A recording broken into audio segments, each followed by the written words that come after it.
बड़ा आसान तरीका है लिखने का, सुजीत कुमार। देखिए सुजीत,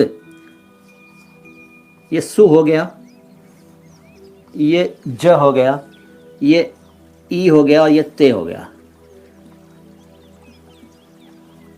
सुजीत कुमार।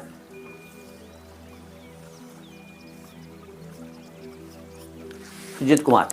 अगला, एहसास, एहसान को आपने हिंदी में गलत लिखा है। अच्छा मैं समझ गया आप क्या कह रहे हैं केपी साहब। देखो एहसास, अब आप सुनिए गहराई से, मैं बता चुका हूँ इन दोनों शब्दों को।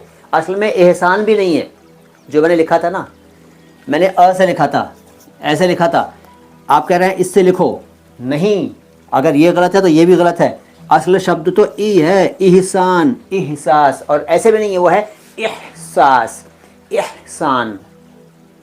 अरबी का शब्द है, अरबी के अंदाज में तो ऐसा है, लेकिन ह ना बोल सकें, ह बोलें तो भी इहसान इहसास है।